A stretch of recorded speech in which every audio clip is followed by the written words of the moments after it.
Se você já parou para conversar com algumas pessoas sobre a época da ditadura militar aqui no Brasil, entre 1964 e 1985, e essa pessoa tem mais de 60 anos, viveu aquela época, talvez alguma dessas pessoas que você tenha conversado já tenha dito para você a frase: não, essas coisas não foram bem assim, eu tava lá e posso te garantir que não foi bem assim. Foi uma época de muita prosperidade financeira, o Brasil ganhou a Copa do Mundo, tava tudo muito bom, isso aí era só um detalhe. Esse espírito de negacionismo histórico é o que me intriga bastante, não à toa. Nessa semana aconteceu nos Estados Unidos um evento chamado LEAD, que convidou vários dos ministros do STF para uma confraternização, digamos assim, cheia de discursos, mas também bastante regada a restaurantes caros, hotéis caros, tudo isso financiado pelo ex-governador de São Paulo, João Dória. Nesse evento, o ministro do STF, Dias Toffoli, fez um discurso que, na duração ali dele, dos seus 10 minutos, parece super correto, super equilibrado, fazendo um elogio à ação do STF durante a pandemia, questionando o fato de que a gente trata as coisas em verdades como fatos e que isso acaba gerando ódio na sociedade. Só que ali, mais ou menos pela metade do discurso, de repente ele fala isso aqui, ó. Nós não podemos deixar que o ódio entre no nosso país. Nós não podemos viver só nos extremismos. Nós não podemos deixar... É sempre ruim comparar com outros países, mas nós não podemos nos deixar levar pelo que aconteceu na Argentina. É sempre ruim se comparar com outros países, mas eu vou fazer a comparação mesmo assim. Que a síntese é aquele filme do Darín, O Segredo dos Seus Olhos. Uma sociedade que ficou presa no passado, na vingança, no ódio e olhando para trás, para o retrovisor, sem conseguir se superar. O Brasil é muito maior do que isso, o Brasil é muito mais forte do que isso, e nós não vamos cair nessa situação que, infelizmente, alguns vizinhos nossos caíram. Em 34 anos de Constituição, nós tivemos democraticamente eleitos um presidente. E aí, a partir daqui, ele vai começar a citar todos os presidentes que foram eleitos nesses 34 anos de redemocratização. O que acontece aqui é que ele faz uma analogia bastante curiosa sobre o filme Segredo dos Seus Olhos, né, que é a história de um investigador, um oficial de justiça aposentado, na verdade, que vai investigar, vai agir como um investigador no assassinato de uma jovem para escrever um livro. Só que essa analogia que ele fez é curiosa, porque ele parece não perceber que o filme provavelmente está muito mais interessado em questionar a postura dele, de não se interessar por falar da sua própria história. O que o Dias Toffoli talvez tivesse que ter feito é assistir o excelente Argentina 1985, que é o segundo tema que eu poderia trazer que foi para mim, né, importante nessa semana. Esse filme não foi lançado nessa semana em que eu assisti, já vem sendo falado bastante nas últimas semanas, mas eu assisti o Argentina 1985 e eu acho que era o filme perfeito para o ministro Dias Toffoli conhecer, porque ele mostra que provavelmente tem uma parcela de pessoas na Argentina que discorda do que ele está falando, e talvez ele tivesse que assistir também a outros filmes que são importantes em falar sobre como que ditaduras no século XX em outros países trataram de enterrar a sua história da pior forma possível e às vezes literalmente, né? Muitas vezes literalmente, como enterrando corpos, que foi o caso da ditadura argentina e foi o caso também do franquismo na Espanha e foi o caso da ditadura brasileira também. E aí o que acontece é que é curioso que o Dias Toffoli esteja no meio desse discurso aparentemente equilibrado, colocando justamente uma frase como essa e recebendo, inclusive quase de imediato depois dessa fala, o questionamento de instituições como o Instituto Vladimir Herzog, que cuida de preservar a memória sobre a ditadura, tal qual se faz em todos os outros países sérios em que se fala sobre isso, em que se entende que falar sobre essas coisas não é ficar remoendo o passado, pensando com pessimismo, pensando com ódio, não, é conhecer sua história, porque isso é importante para cada país, para que a gente entenda que tem algo a se aprender com aquela história, tem algo a se aprender com aquilo. E o vídeo de hoje é sobre isso, eu quero falar com vocês sobre negacionismo histórico. Se você está chegando por aqui nesse vídeo, eu sou Ricardo Oliveira, jornalista, e o estresse pós-traumático é o nosso encontro semanal, às vezes um pouco mais que isso, às vezes menos que isso, talvez, não sei, para a gente falar sobre o mundo dos extremos, os extremos do mundo, um mundo que a gente vive, que está cheio de extremos e que pode nos fazer ir para lugares que a gente não queria ir, como aconteceu em 2018 no Brasil, como aconteceu em 2016 nos Estados Unidos, como aconteceu em diferentes lugares do mundo nos últimos anos. E o objetivo aqui é trazer um olhar, às vezes acadêmico, às vezes jornalístico, às vezes um pouco dos dois. E hoje eu quero falar com vocês sobre negacionismo histórico. Esse vídeo que a gente viu do Dias Toffoli no começo do episódio de hoje tem a ver com esse espírito da sutileza do negacionismo. Diferente de figuras como Jair Bolsonaro, que ao longo dos últimos anos coloca isso de forma muito evidente, o Dias Toffoli está fazendo ali um exercício que eu acho que é o mais perigoso, digamos assim, para a nossa sociedade no longo prazo. Porque a repetição dessas ideias, como a gente já falou em vídeos anteriores, gera familiaridade e gera a impressão de que elas sempre foram a verdade, né? Gera a impressão de que aquilo é o que eu preciso acreditar. E ainda mais com uma figura de autoridade como um ministro do STF falando. Mas afinal de contas, o que é o negacionismo? E aí é importante dizer que tudo que eu vou falar daqui pra frente tem links que estão aqui na descrição, que são as referências bibliográficas de artigos e textos que é de onde eu tirei tudo isso que eu tô falando, tá bom? Então vai estar tudo aí na descrição.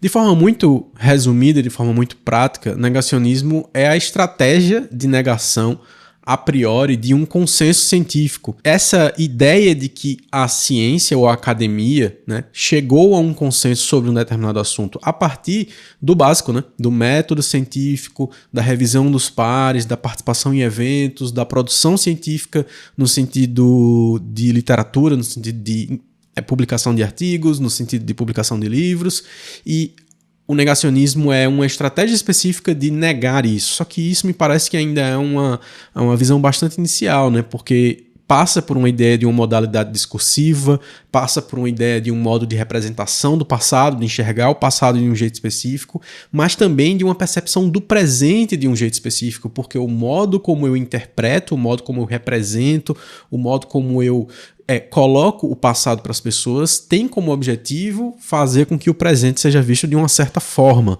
E essa forma especificamente é a forma de negar determinados contextos, determinados momentos do passado. Aprofundando um pouquinho mais, a gente poderia dizer que o negacionismo histórico pode ser visto como um mosaico de falas, né, de práticas, representações que estão sendo concatenadas com o objetivo de legitimar uma certa leitura do mundo, uma certa forma de enxergar o mundo, especificamente dos nossos passados mais sensíveis, alguns autores vão dizer. Os passados sensíveis no sentido das violências que aconteceram nesse passado, dos extermínios que aconteceram nesse passado, né, da dominação dos mais vulneráveis. Então, em geral, o negacionismo é uma estratégia de discurso utilizada para desconstruir a ideia de que essas violências aconteceram, de que esses extermínios, esses momentos de genocídio, por exemplo, aconteceram e foram orquestrados ou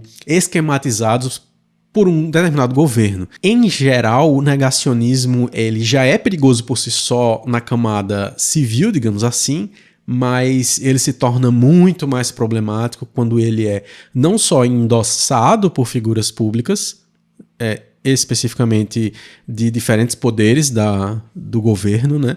Mas quando ele é patrocinado, digamos assim, por figuras públicas e políticas, né? Figuras de governo. Isso traz um peso e uma carga bastante diferentes para esse contexto. Só que essa ideia de negacionismo histórico que a gente vê, por exemplo, pensando sobre pessoas que falam da ditadura militar no Brasil dessa forma como eu citei no começo do episódio. Não foi bem assim, o Brasil cresceu muito financeiramente nessa época, as coisas não foram dessa forma como você está dizendo. Em geral, estão fazendo isso por causa de uma forma como ela entende aquilo que ela recebeu, os inputs que ela recebeu, e muitas vezes como herança, né? Eu citei no começo do episódio pessoas que são mais velhas e que citam isso como a minha experiência foi dessa forma, mas especificamente existe também a possibilidade dos filhos dessas pessoas continuarem passando para frente essa mesma ideia. Só que aí tem um ponto que é importante, né? Na história do Brasil, especificamente, a gente tem um evento que se chama Comissão da Verdade, que foi uma comissão que foi estabelecida para investigar o que aconteceu durante a ditadura militar em relação a excessos, né, de ações militares, mais conhecidamente como as ações de tortura, de sequestro, de extermínio, de oposição. Essa comissão, em 2014, deixou um relatório que mostra que era necessário fazer uma investigação mais minuciosa para se julgar o que aconteceu naquela época. E é exatamente isso que trata o filme Argentina 1985 que eu falei. Porque o detalhe do filme é justamente o processo em que a Argentina decidiu, em 1984, julgar civilmente as ações de militares durante a ditadura argentina. Quais ações? As ações de sequestro, as ações de tortura, as ações de extermínio da oposição. E aí, dentro do filme, especificamente, está logo no começo ali, a gente escuta algo que é bastante do que a gente escuta aqui no Brasil também. Ah, mas isso tinha uma razão, porque era uma guerra que eles estavam vivendo. E aí isso no filme é falado muitas vezes da boca do general, do comandante militar. Não, mas eu tava lá e aquilo era uma guerra, eu precisava fazer aquilo, eu tava tratando aquelas pessoas como uma guerra. Quando ele não diz isso, ele diz a neutralidade. Não, mas isso aí foi um excesso que alguém fez, não fui eu que fiz. Eu era o líder, mas eu não tenho responsabilidade sobre o que todo mundo estava fazendo, né? E aí a gente escuta, e para quem viu algum depoimento ou outro da comissão, na verdade, né, inclusive o próprio Brilhante Ustra, antes de morrer, foi um dos investigados na comissão, deu depoimento, apesar de ter direito de habeas corpus e ter ficado calado em várias das perguntas, mas ele estava lá e ele nega tudo, né? E apesar de ter uma testemunha dizendo você estava lá, foi você que fez isso comigo, e eu fui torturado e assim por diante, e militares, inclusive, como testemunhas, dizendo que ele fazia isso sim, né? E aí tem ainda um maior extremo ainda, de pessoas que chegam a dizer que não foi uma ditadura, né? Inclusive o próprio Dias Toffoli. Dias Toffoli já chegou a falar em determinado momento que o que aconteceu no Brasil em 1964 foi um movimento, que é uma expressão bastante utilizada por militares. O movimento de 64, não à toa, nos quartéis de todo o Brasil, muitas vezes se celebra, né, o golpe de 64 como um evento importante para a história das Forças Armadas brasileiras. Então veja, chamar de movimento e não de ditadura é tão incongruente que existem registros de gravação de falas de quem deu o golpe dizendo isso é uma ditadura. Quer dizer, quem estava lá no dia em que foi estabelecido o golpe militar, foi gravada a reunião, tem o áudio, eu vou botar para tocar aqui para vocês agora. Vamos lá. O primeiro a votar foi o vice-presidente Aleixo, o único a se opor à medida. Pelo ato institucional, o que me parece, adotado esse caminho, o que nós estamos com uma aparente ressalva da existência dos vestígios de poderes constitucionais existentes em virtude da Constituição de 24 de janeiro de 1967, instituindo um processo equivalente a uma própria ditadura. O chanceler Magalhães Pinto, ex-governador de Minas e um dos líderes civis do golpe de 64, votou a favor. O que é mantê-la. Vi os esforços que foram feitos por Vossa Excelência para não sair dessa legalidade. Eu também confesso, como vice-presidente da República, que realmente, com este ato, nós estamos instituindo uma ditadura. E acho que, se ela é necessária, devemos tomar a responsabilidade de fazê-la.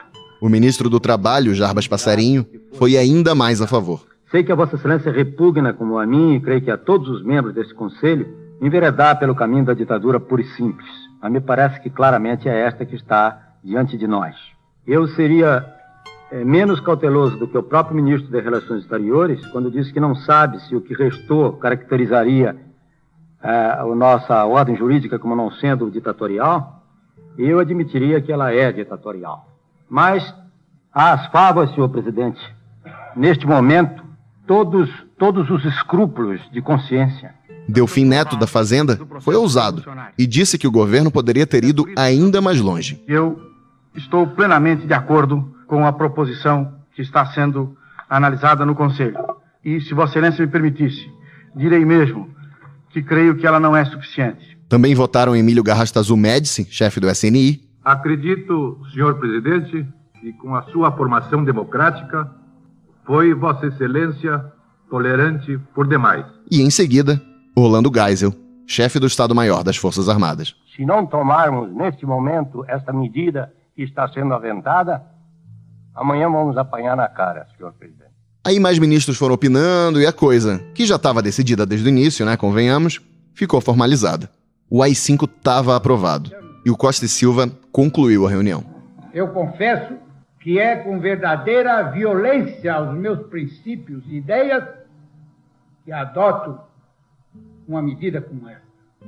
Mas adoto porque estou convencido que é do interesse do país, é do interesse nacional que ponhamos um basta à contra-revolução.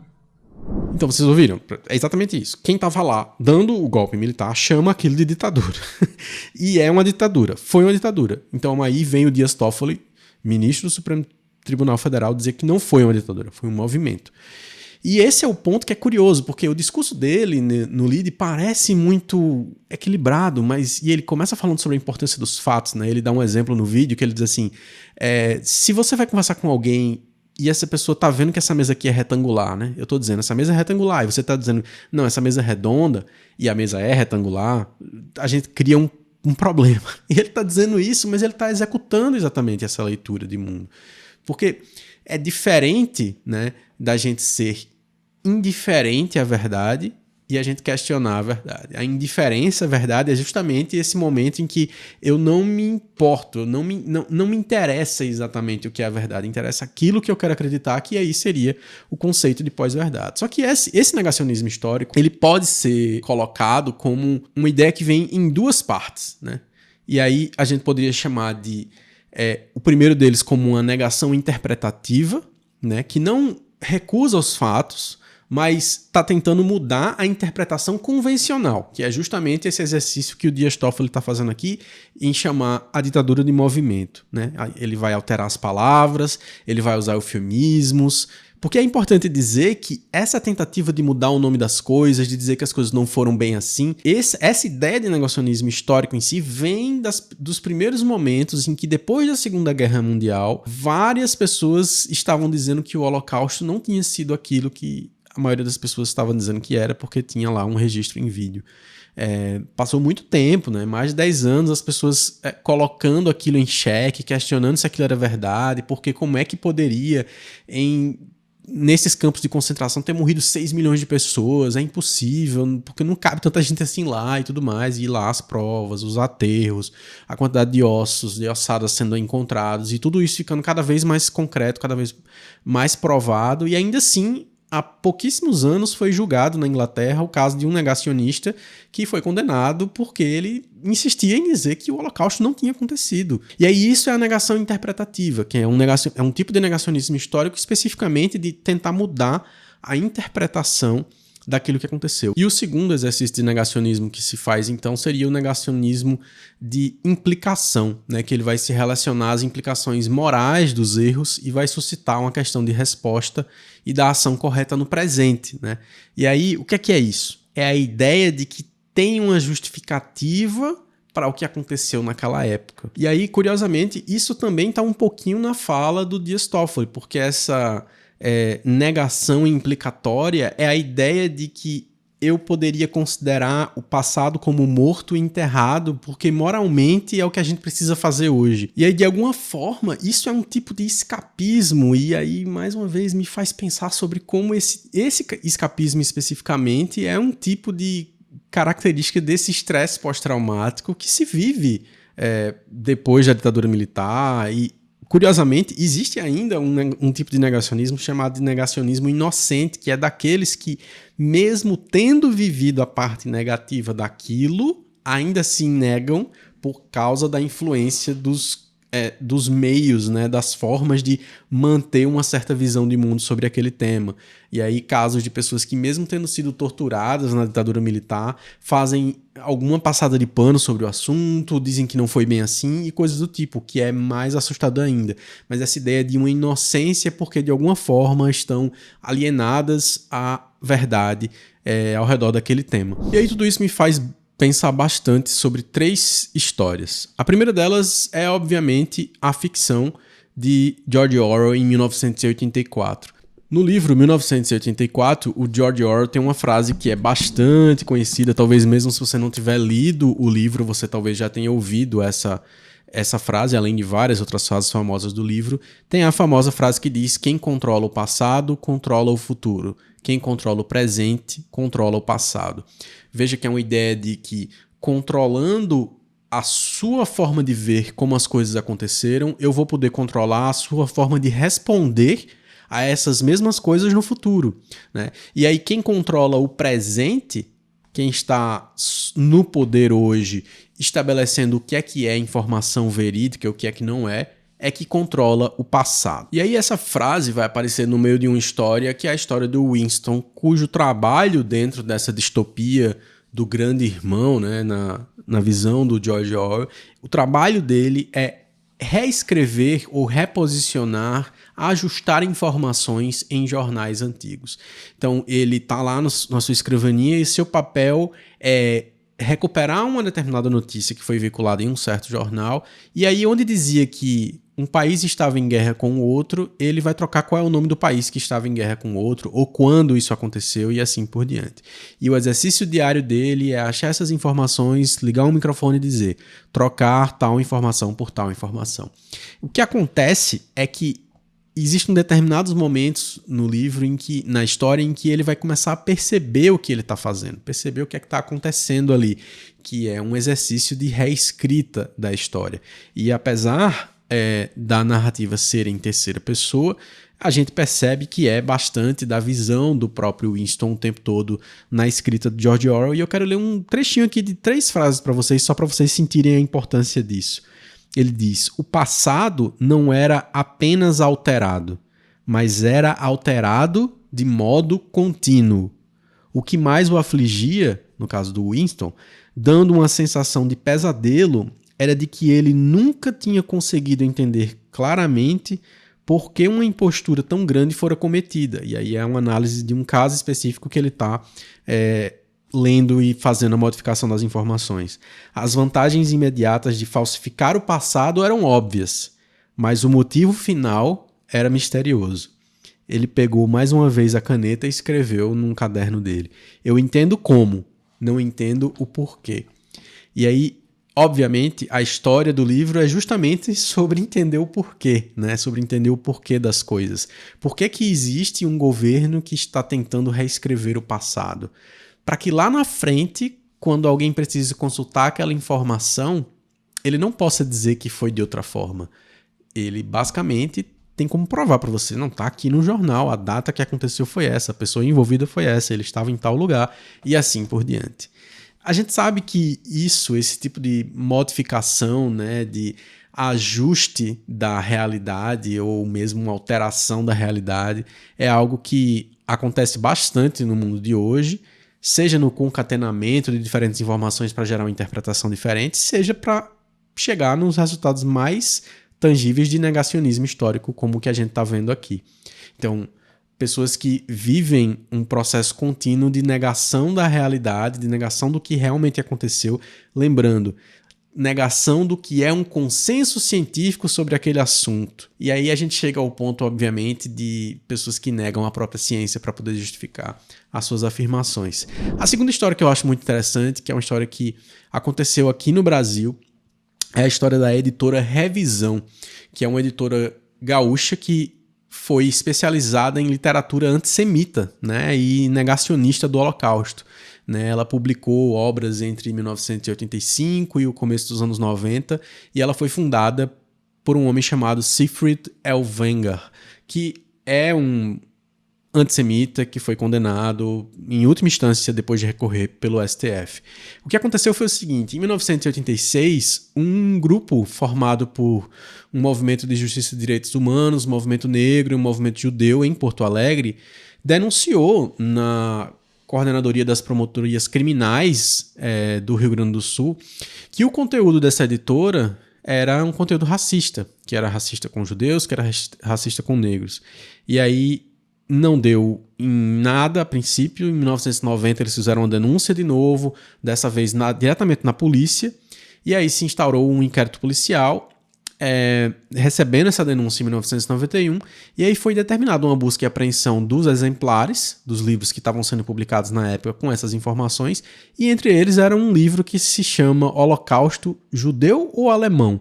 Nos Bastidores da Mentira do Século, que é basicamente um livro para negar que o Holocausto aconteceu na forma como a gente conhece, em que o regime nazista eliminou mais de 6 milhões de judeus. O que aconteceu é que essa obra foi tratada como o objeto em si, né, da ação, e em 1995 ele foi julgado e absolvido em primeira instância. Depois ele foi condenado por unanimidade já na segunda instância, e aí, apesar dessa condenação, anos depois ele foi flagrado de novo vendendo esses mesmos livros. Dessa vez ele foi julgado, recorreu, mas o STF o condenou. Passa por um momento em que ele é julgado e condenado somente com multas de trabalhos comunitários, multas financeiras, mas depois ele chegou, de fato, a ser condenado a 2 anos de prisão. O que é muito curioso é que é justamente uma história que acontece no Brasil, que acontece entre os anos 80 e os anos 90, de alguém que estava sistematicamente propagando essas ideias negacionistas. Porque se você vai ver o histórico de publicações dessa editora, são publicações que, entre elas, está lá o Minha Luta, do Hitler, que dentro de uma editora neutra não seria exatamente um problema, porque é importante historicamente ter acesso ao livro do Hitler para conhecer a sua mentalidade, mas quando você vai ver todo o histórico de publicações, fica ainda mais curioso. E esse é um exemplo que faz a gente pensar justamente sobre como que o trabalho de lutar contra esse negacionismo, que pode ser bastante perigoso, e é bastante perigoso, mas quando chega ao nível de ter uma editora que está publicando esses livros, vendendo em feiras e assim por diante, já é suficientemente perigoso.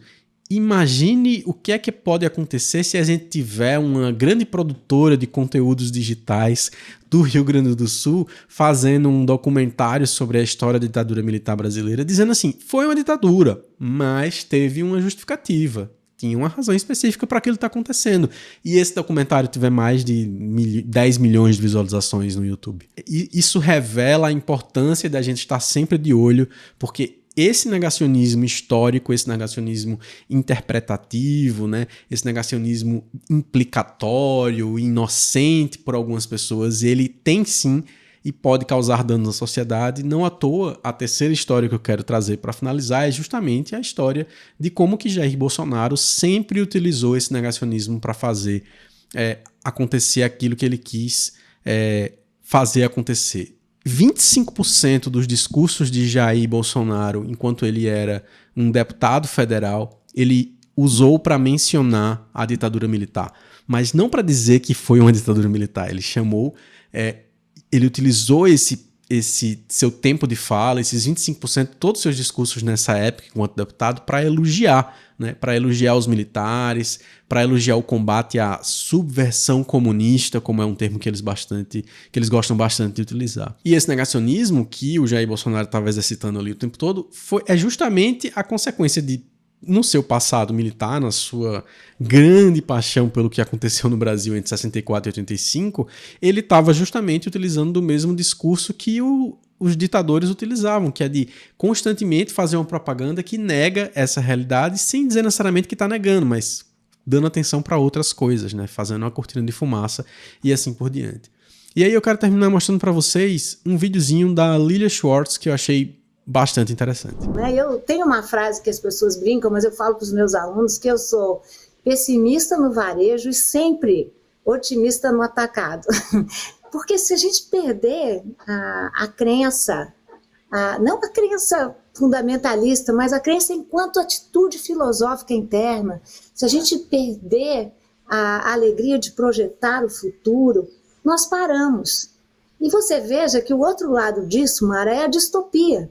Quando crianças começam a falar bem de nazismo, quando os jovens começam a elogiar a ditadura militar, né, isso é quando nós vamos perdendo a nossa fé num projeto democrático, num projeto republicano, de inclusão social, um projeto plural. Isso eu não perco, não. Eu não troco por nenhuma distopia, né?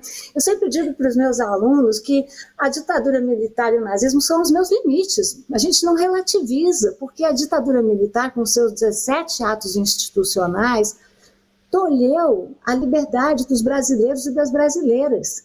Nós temos que cuidar da nossa memória, do nosso direito à memória, que também é uma atitude utópica. Então nós temos que honrar as pessoas que foram torturadas, foram sequestradas, foram mortas, desapareceram. Não dá para passar um apagador na história e no passado. E o nazismo, gente, não dá para elogiar um regime que assassinou 6 milhões de judeus, mas assassinou também ciganos, assassinou pessoas que tinham outras ideologias políticas, pessoas que tinham problemas de toda a ordem, mentais ou físicos. Então, o meu medo é a falta de utopia e a existência agora de uma série de distopias. Por isso que eu chamo esse livro de uma utopia afetiva. E eu acho mais interessante dessa fala dela justamente quando ela diz que a gente tem que ter direito às nossas memórias, ter direito a acessar nossas memórias, a conhecer nosso passado e a honrar as pessoas que foram martirizadas, que sofreram no nosso passado, que foram mortas pela ditadura militar. Entender e enfrentar o passado é o ato corajoso que a gente precisa para poder sair do lugar onde a gente está e ir para lugares novos, né? Isso é, de fato, um exercício terapêutico, que pode ser um exercício terapêutico para uma nação. Às vezes isso vai chegar num ponto em que a gente precisa fazer uma reparação histórica que é extremamente importante ser pensada de forma estratégica por pessoas especializadas que podem entender como isso pode ser feito. Às vezes isso pode ser feito por uma reparação simbólica, com gestos, com memória, né, no sentido de datas, eventos, reflexões. E às vezes isso pode ser feito da forma mais simples, que é a gente praticando isso no nosso cotidiano. Não necessariamente só lembrando, mas refletindo sobre para onde a gente pode ir. Porque aí eu fico me perguntando de novo sobre o discurso do Dias Toffoli e pensando naquela famosa frase, né, que é conhecer a história para não repeti-la, né, conhecer o povo que conhece a sua história não vai deixar que ela aconteça novamente. Estou fazendo várias paráfrases dessa famosa frase, mas eu fiquei pensando que as pessoas que vivem nesse escapismo ou nesse negacionismo estratégico de ficar afirmando que a gente tem que deixar de lado para a gente não ser levado pelo ódio, né, esse botar panos quentes em cima desses assuntos, eu fico pensando se ela não está, na verdade, querendo negar a história para poder repeti-la. Negar a história para poder fazer o que bem entender no futuro. Porque, como disse George Orwell, e eu quero repetir aqui para terminar, quem controla o passado, controla o futuro. Quem controla o presente, controla o passado.